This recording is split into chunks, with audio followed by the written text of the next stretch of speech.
गुबुननि हा आरो आवग्रिना लानाय आबा आवग्रिना दोननाय हा बायनो नागिरनाय बे हाखौ चन्दनपुरनि गामि समाजनि रायजोफोरखौ खावलायनानै इउएन एकाडेमिखौ बेयाव गायसनगोन जोंनो हा नांगौ ओरै होननानै बिथांमोना खावलायनाय लेखा चन्दनपुरनि रायजोफोरा 2.5 बिगा हा बिथांमोननो हगारनानै होदोंमोन आरो बे होनाय हायाव बिथांमोना न'खौ गायसनाखै स्कुलबो लुवाखै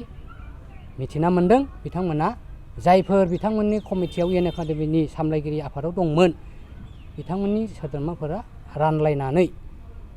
लादों आरो बेनिफ्राय रानलायना लानानै माखासेया न' लुदों माखासेया गाव गावनि बाहागोखौ फानदों होननानै मिथिना मोन्दों। बिनि उनावनो बिथांमोना आरोबाव नैबे बरपेटा रड एबा खैराबारिनि साहा केटेल फार्म थांनायनि नैबे खनायाव बगुरापारा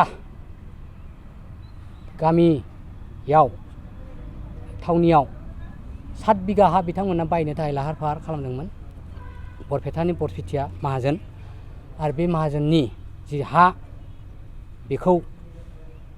बन्दोबस्त खालामजेननायाव जोंनि बड' संघनि सासे सोद्रोमा महेश ब्रह्म बिथाङा बाजेगाव फोथार बे गामिनि बिथांमोन खावलायनाय लेखा बरपेटायाव थांफादोंमोन आरो हानि मालिकजों सिनाखि खालामनानै बन्दोबस्त खालामनायाव दंमोन। बै सानखालिनि बिथांमोना 1.5 लाख थाखा होबोदोंमोन होननानै मिथिना मोन्दों आरो बिनि उनाव बिथांमोना मा लाहार फाहार खालामदों जों मिथिया। बिनि उनाव नुना मोनबाय जे चन्दनपुरनि 2.5 बिगा हाखौबो बिथांमोना रानना लाबाय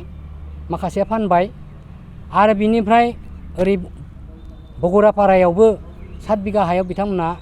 खुन्थाबो गायसनाखिसै न'बो लुवाखिसै हाखौबो लाथारगोन ना लाथारा मिथिया। दा बेनिखायनो बे मोननैबो थावनियाव बिथांमोना इउएन एकाडेमिखौ शिफ्ट खालामनो थाखाय बा लाबोनो थाखाय बोखारना लाबोनो थाखाय बिथाङा लाहार फाहार जेबो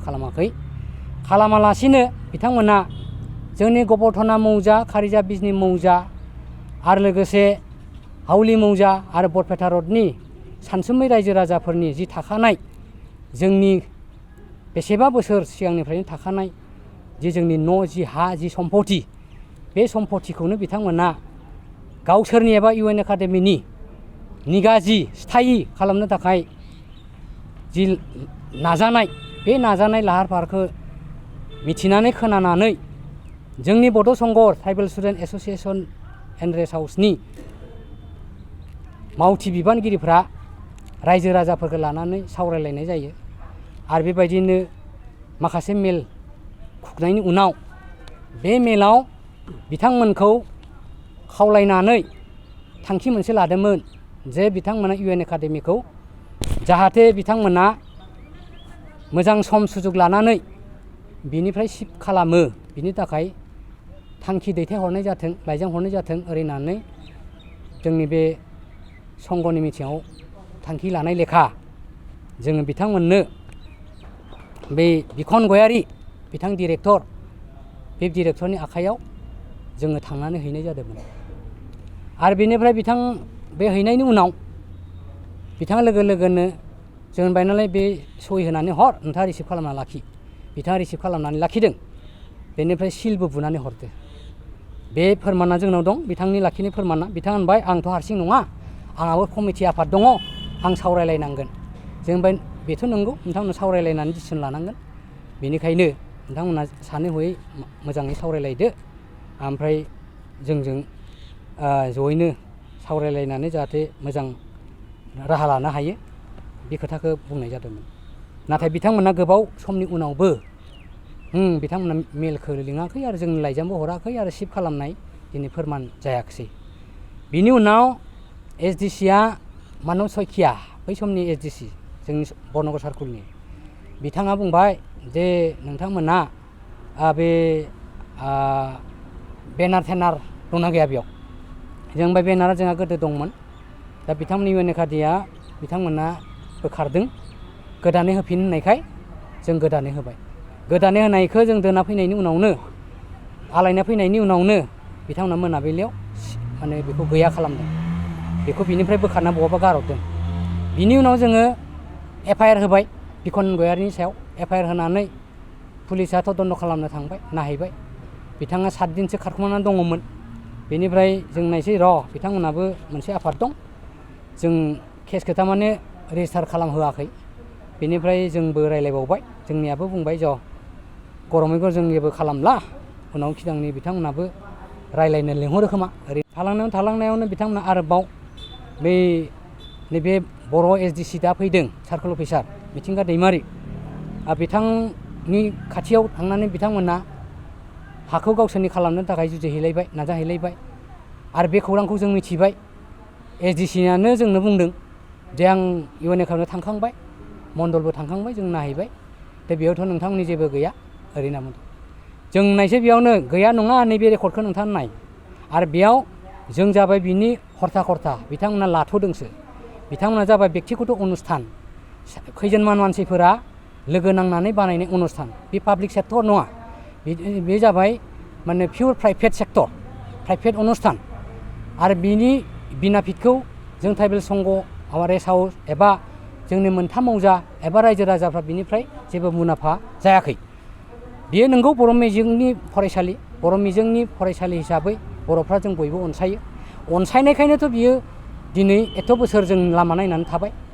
ओरै होननानै बुंनाय जादों दा बेखायनो बिनि रेकर्ड पार्टि आरो बाखिफोरखौ नायनानै जोंनि मोनथाम मौजानि रायजोफोरखौ नायनानै आरो फुराना मानसिफोरनि जिथु रेकर्डफोरखौ नायनानै बे अनुस्थानखौ जे बे बेक्तिगत अनुस्थानाव बे हाखौ होनो मोननाय नङा आरो लोगोसे जोंनि रायजोनि डिसिसनखौ नेनांगोन बेनिफ्राय बिथाङा बुंबाय जे नोंथाङा मोनसे मिटिं लिंदो मिटिंखौ SDC-आ बुंनाय लेखा आङो बरपेटा रड बर' मिडियाम हाइ स्कुलाव मोनसे मिटिं लिंबाय जोंनि रेस्ट हाउसनि नेहाथारि जानानै जों माखासे आबायक दं बेनिफ्राय बिथांमोनखौबो लिंहरबाय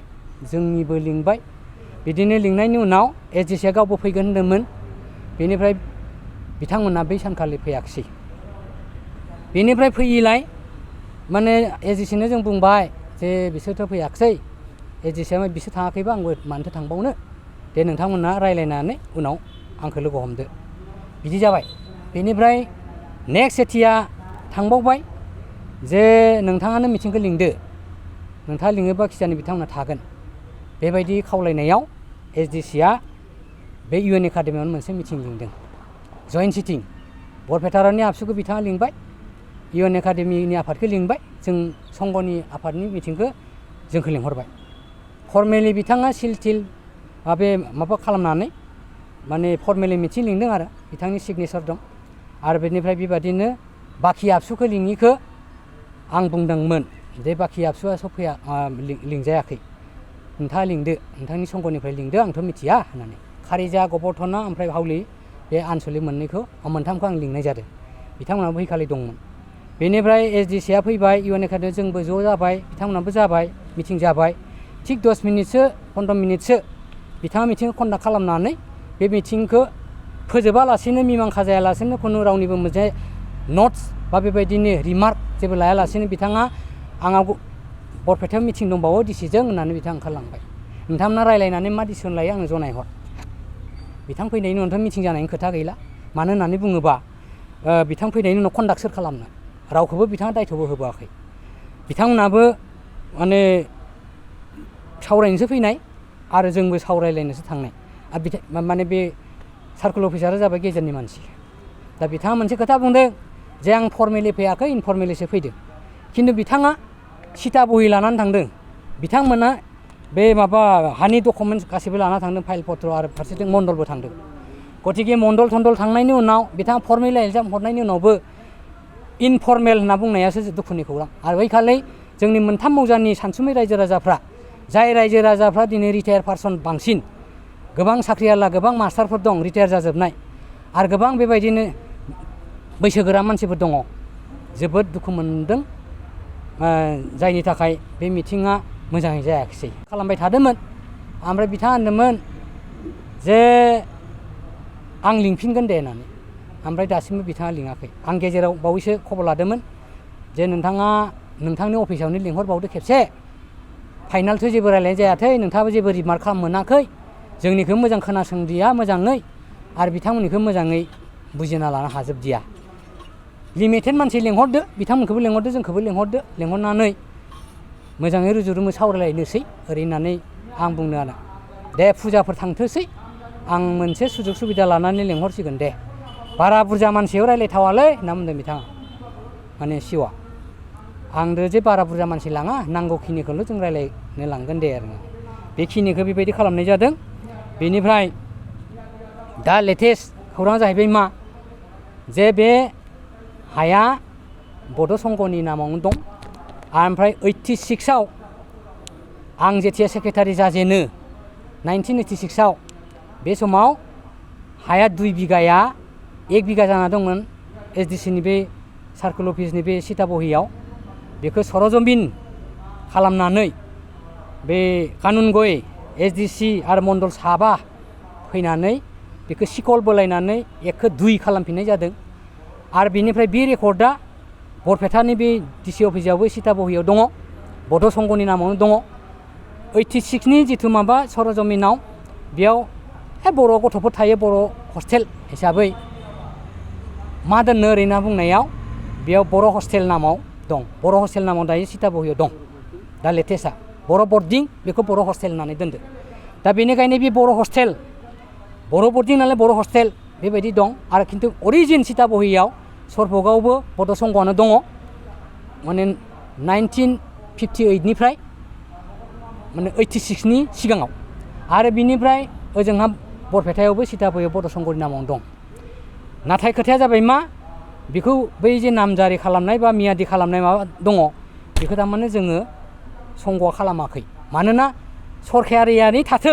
जोंनिनो सम्पतिनो जोंनावनो थागोन सोलांफैगोन बेनो जोंनो बाहायबाय दं जोंहानो न' दं जोंहानो इस्टाब्लिस दं आरो बेयाव बर' साहित्य सभानि मुंख्लं खाम्फा दङ साहित्य सभाया बोसोरे बोसोरे फालियो नैबे 16 नभेम्बराव बरपेटा रननि बड' साहित्य सभाया गुदि बर' थुनलाइ आफादा खुंगोन आरो बेनिफ्राय बेजों जोंनि बे बड' संघआबो हेफाजाब होगोन जयेन्टलि खुंनायनि खोथा थांखि लाखादों आरो बेनिफ्राय रायजो राजाफ्रा खावलायदों मा जे बिथांमोना जेसेबां हागौ थाबैनो बिनिफ्राय शिफ्ट खालामनायनि राहा लामा लाबा गाहाम जायो होननानै खावलायदों आरो बेखिनियानो नाथाय बिसाले खोजोबनो थाखाय थांखि जोंहा गैया मानोना जोंनि सम्पतिखौ जोंनो नांगौ आरो बिथांमोना जिहेतुके गायसननो थाखाय गले गले बिथांमोना गुबुन गुबुन राहा लादोंमोन बिथांमोना थाङिखौसो जोंनि बे रायजो राजाफ्रा दुखु फोरमायबाय दं रायजोफ्रा खुद्रिदों आरो बेबादि जादों आरो गाव खारिजा बिजनि मौजानि गासैबो सानसुमै रायजो राजाखौ लानानै मिथिं जाखांबाय खारिजानि रायजो राजाफोरनिफ्राय मोनफ्रोमबो गामिनिफ्राय 12 जन मानसिया सुबुङा सानसुमैफोरा बेयाव बिबुंथि लाखिदों 12 जन सुबुंनि जिथु माबा बिबुंथि गासैबो बिथांमोननिया बे एखेयानो जे रेस्ट हाउसखौ जेरैखि जाया उदां खालामनांगौ न'खौ हाखौ आरो बेनिफ्राय इउएन एकाडेमिया जेरै हायो बिथांमोना बेलेगाव बेबस्था खालामनाया गाहाम ओरै होननानै बुंदों आरो बिथांमोना रेस्ट हाउसखौ बा बे संघजों जेब्लाबो लैहोर लैहोर बाहागो लागोन होननानै आरो बिनि थाखाय जोङो गोसो मोदोम जिउ थाखा फैसायै हेफाजाब होगोन होननानै थांखि लानाय दं जोंनि समाधानाथ' दा बिथांमोननि साननाया मा सानदों बेखौनोथ' जों मोनथ'वाखै बिथांमोना मा सानना दङ बेखौ जों मोनाखै मानो होनबा बिथांमोना दाखालि जिथु जयेन्ट सिटिं एसडिसिनि मिटिङाव बिथांमोनाथ' हुंखारसो होबाय जे बिथांमोना जेरैखि जाया इउएन एकाडेमि बेयाव इस्टाब्लिस खालामगोन बेयावनो गायसनगोन बेयावनो लाखिगोन बेबायदि बाथ्राल' बुंदो बिथांमोना आरो बिनि थाखाय जोंथ' माने मोजां खामानिखौनो मावलांबाय थादों होनना बिथांमोना बुंदों मोजां खामानि मावाखै होनना जों बुङाखै मोजाङानो नाथाय बेथ' बेक्तिगत अनुस्थान नालाय आरो नोंथांमोना बेखौ शिफ्ट खालामनायनि जिहेतुके जोंनो रादाय फारमेलि रादाय होखादोंमोनबो आरो जोंनो दा नांनाय जाबाय बेयाव जिहेतुके बड' साहित्य सभा आबसुआनो जा बा जोंनि बर' माहारिनि माखासे आफादफोर दं जायफोर बरपेटा रडआव थाङोबा दायो मालायनि अखम साहित्य सभानि साहित्य भबनावसो मिटिं खालामहैयो बहाबा हटेलाव भारा लानानै मिटिं खालामो बहाबा बायदि बायदि माने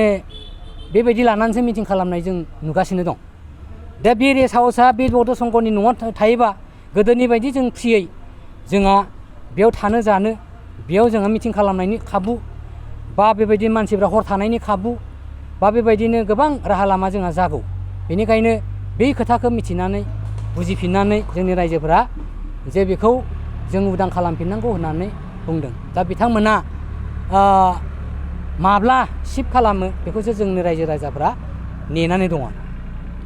दा हमनानै ला बिथांमोना जायफोर फरायसाफोरखौ फोरोंबाय थादो बै फरायसाफोरखौ फोरोंनाय गारजेना ओरैनो फोरोङाखै। प्राइभेट अनुस्थान नालाय हाजार हाजार थाखा फैसा गारनानै हस्टेलावबो फिस होनानै आरो बे फरायनायनि थाखाय जिथु मान्थलि डिउस फिस बेफोरखौ होनानै गारजेनफोरा फोरोंदों। बेखौथ' बेलेगाव फोरोंबाबो प्राइभेट अनुस्थानफोराव बे खरसखौ होखानांगौ। आरो बेनिफ्राय बेबायदिनो गुबुन जेराव बाथौ आश्रम स्कुलफोरानो होन गुबुन इउएन एकाडेमियानो होन बा जोंनि साखाथियावनो दङ जा जिएसबि रुपनाथ बसुमतारीनि बा बड'फा स्कुल दङ नैबे खालपानियाव बेफोरावबो प्राइभेट अनुस्थानाव गारजेनफ्रा होदों ओमफ्राय बेबायदिनो फैसा होयो। फिस होनांगौ। फिस होनानैसो बे फिस लानानैसो बिथांमोना फोरोंदों, फ्रि नङा। आरो बियो जिथु पाब्लिक सेक्टर नङा सरकारि खरन नङा एकदम पियर प्राइभेटखा। बेनिखायनो बेयाव बिथांमोना गारजेनफोरा जोंनि बर' बिजों नालाय बिथांमोना दोनदोंमोन होदों। दा बै गारजेनफोरखौ लानानै फरायसाफोरखौ लानानै बिथांमोना माने बिथांमोन थाबा बिथांमोना गोहो गोरा जायो बा बिथांमोना जोंनि सापर्टआव थागोन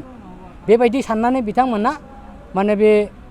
बेखौ सानना लानो हागौ। नाथाय जों ओरैसो सानदों जे जिहेतुके बिथांमोना बेबायदि गारजेनखौ लानानै फरायसाखौ लानानै बिथांमोना बे अनुस्थानखौ बेयावनो लाथारबाय थानायनि अंखखौ सानदों। जेब्ला फरायसाया बेयाव थाङा गारजेनफोरा गोदानै एडमिसन होआ आरो बिनिफ्राय फरायसाफोरखौ जुदि बोखारना लाबोयो होमबाना बे फरायसालिया थानाय नङा। थायाबा बिथांमोना बै जे बिथांमोना हा सम्पति जोंनि मोनथाम मौजानि सेनो नागिरनाय बे नागिरनाया बिथांमोना बे गैया जागोन। आरो हयथ' बिदि खालामोबासो बिथांमोना बे फरायसालिखौ बेलेगाव शिफ्टिं खालामनायनि लाहार फाहार हयथ' लानो हागौ। बे खोथाखौ सिन्था खालामनानै जेनेरेल मिटिङाव बेखौ रायजो राजाफ्रा डिसिसन लादों आरो बिनिफ्राय फोसाव बिलाइनि गेजेरजों बेखौ माने मिथिसार होनो लानाय जादों। बे बड' संघनिया सासे सानै नङा। दा जोङो दहाय जोङो माखासे रुंसारि जालांनायनि कन्डलेन्स एबा जोङो धिखार बावखांबाय। बेयाव गासै 53 जोंनि एक्स वार्कारफोरनि आगु मावथिफोरनि मुं बेयाव माबानाय जादों, रायखांनाय जादों, गोसोखांनाय जादों। आरो बे वार्कारफोरा एक्स वार्कारफोरा मोनथामबो हाउलि मौजानि दङ, गबर्थना मौजानि दं, खारिजा बिजनि मौजानि फ्राय गामिफोरनिफ्राय सानै साथाम सासेबाबो दङ। बे आरो बिनिफ्राय दा एक्जिस्टिं जिथु कमिटियाव मोनथामबो मौजानि रायजोफोर आरो बिबानगिरिफोर दङ। आरो बिनिफ्राय जोंहा बरपेटा टाउननि माखासे सानसुमैफोर दङ। बेनिखायनो बेयाव सासे सानै नङा। जोंनि बे कमिटियाव माने बे एक्जिकिउटिभ मेम्बारफोरजों लानानै आरो बेनिफ्राय बे जिथु मादा जेनेरेल मेम्बारखौ लानानै मोनथाम मौजानिजों फ्राय 50-60 जन मेम्बार दङ। दा बेनिखायनो बे सासे सानैनि खोथा नङा। मानो होनोबा जोंनियाव दिनै प्रेसिडेन्टजों लानानै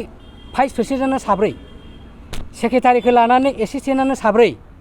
धनपरालि दङ, एक्जिकिउटिभ मेम्बार दङ, एडभाइजार माखासे दङ बेबायदि। आरो बिनिफ्राय प्रस्ताब मोनसे लाबावदों खारिजा बिजनिनिफ्राय 15 जन जेनेरेल मेम्बार आरो ओमफ्राय गबर्थनानिफ्राय 15 जन जेनेरेल मेम्बार, हाउलिनिफ्राय ओमफ्राय बरपेटा टाउननिफ्राय 15 जन मेम्बारखौ लानांगौ होननानै जेनेरेल मिटिं प्रस्ताब लाबावनाय दं। गोदानै मावथि थिसननानै जों गोख्रों खालामनांगौ होननानै। बे खोथाखौथ' दहाय बुंबाय जे एसडिसिआ गोदान, बे खुनु सिथा बहि नायाखै। बड' संघनि नामाव 1958निफ्राय 80 सिम बड' संघनि नामाव सिथा बहि दं। 86नि उनाव 86आव बेबादि बै सरजमिन खालामनायाव बर' हस्टेल नामै लाखिनाय जादों। होमबा बै गुदिनिफ्राय फैनानै बे दं। बेनिफ्राय बे बुस्थुखौनो जोंनि जिहेतुके जोंनावनो दं नालाय, हायाबो दं, न' बां दं, सम्पति दं, गासिबो दं। ओमफ्राय जोंनि बे गेजेर ससेयाव इउएन एकाडेमि गायसनग्राफोरा जोंनिफ्राय लानायखायसो मोनबाय। जोंसो होदो, जोंनिफ्रायसो लादो, बिसोर सोरनिफ्राय लादो? जोंनिफ्राय लानानैथ' बाहायदो। बाहायनायनि उनाव बिसोर दा थांनांगौ, बिसोर थाङाखै। थाङैखायसो दिनै रायजोफ्रा खुद्रिबाय, रायजो राजाफ्रा दिनै खुद्रिबाय। आरो खुद्रिनायखायनो बै माने रायजोफोरनि गेजेराव जों थांनानै मौजा मोनथामा मा डिसिसन होयो, मा माने बे रायजोफ्रा सानलायदों बिनि सोमोन्दै नांगौना नाङा ना बे UN एकाडेमिनो हाखौ होमारगोन बिनि थाखाय जोङो दिनै बे माने अपिनियन बा बिथांमोननि मदद आरो हेफाजाब सुबुरुन जों बे मिथिंनि गेजेरजों बिगासिनो दं।